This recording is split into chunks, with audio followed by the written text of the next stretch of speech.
Live from our Maritime News Center, this is CTV News. Good evening, I am Keely Whitman, and welcome to CTV News at 6. Joining me this evening is Jessica Lonis. This evening, we are taking the time to celebrate an important figure in Canadian sport history. That's right, Keely. Today marks the 94th anniversary of the original Bluenose. To celebrate this day, we are going to take a look back in time when the Bluenose sailed the oceans near and far.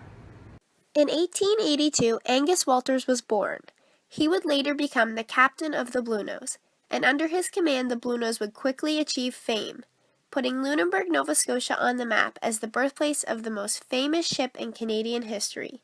William J. Roux was hired to design the Bluenose. Although he never designed a boat before, he accepted the challenge. Nationwide sale of shares raised $35,000 for the project.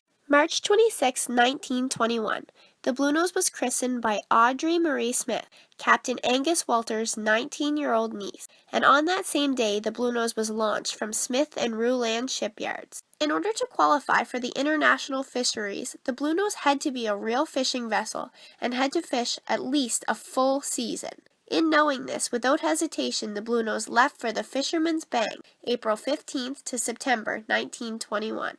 October of 1921, the Bluenose went to Halifax to take part in the elimination series. They were highly successful and won, becoming the Canadian entry in the International Fisherman's Trophy. On October 11, 1921, the Bluenose participated in its first race, the Canadian Eliminations, which were held in Halifax, Nova Scotia. This was the first race of the International Fisherman's Race Series, which was created by William H. Dennis, an owner of a Halifax newspaper. In the series of elimination races, the Bluenose had defeated 7 other vessels for the right to challenge the American schooner Elsie. This was the start of the racing career for the Bluenose, with the defeation of the Elsie in 1921, then holding their title in 1922 by defeating the Henry Ford. After winning one of the races, along with the competition the Columbia, winning one of the races also, the 1923 series was declared no contest due to the dispute over the rules. Because of the dispute, there was no races to take place until 1931. As there were no races, the Bluenose decided to take a trip to Massachusetts in 1930, in which they competed in the Thomas Lipton International Race. The Bluenose competed against the Gertrude L. Thibault, and unfortunately they had lost. In 1929, approximately 1 million Canadian 50-cent stamps with the Bluenose printed on them were released. Due to the Great Depression in the 1930s, the Bluenose had become a showboat and did not compete in many races throughout the 30s. The Bluenose had won the Fisherman's Trophy in 1931, and the Gertrude L. Thibault was not in sight when the finish line was crossed. In 1933, the showboat had represented Canada in the Century of Progress's World's Fair in Chicago. In 1935, she sailed to England for a celebration of a king. Being such an icon in Canada, the Bluenose was put on the Canadian dime in 1937, where it remains to this day. For the last International Fisherman's Race Series in 1938, it was held off the coast of Massachusetts. Captain Walters had to be persuaded to race in this final race. The Bluenose raced once again against its toughest competition, the Gertrude L. Thibault, and was victorious one last time.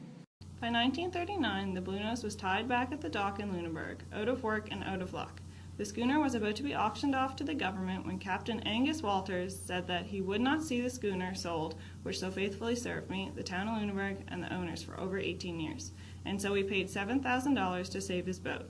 The sum of $7,000 was the prize money from the 1938 International Fisherman's Race. In 1942, following the rise of World War II, the Bluenose was sold to a West Indian trading company as a freight ship to carry goods around the Caribbean. On January 29, 1946, the Bluenose sank to her watery grave after striking a reef off the coast of Haiti. The famed schooner met her match while carrying a hull full of bananas. No trace of the wreck has ever been found. In 1955, the Bluenose and her captain, Angus Walters, were inducted into the Canadian Sports Hall of Fame. And that was a small timeline of the Bluenose and the important dates. Thank you for joining us on CTV News.